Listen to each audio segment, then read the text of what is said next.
Well, I perhaps the the the budget as was passed, you could describe it as suboptimal.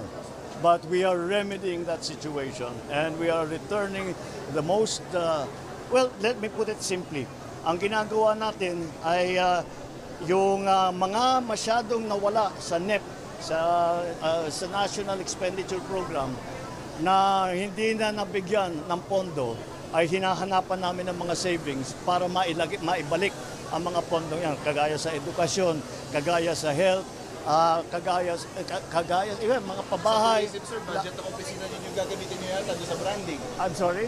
So, for tourism, you will use Tourism, your office's yes, we budget. already were able to. Natanggal yung branding budget nila, maibabalik natin. So this is what we are doing. So maybe as I said, the original budget can be described as suboptimal. We are working to make it optimal once again.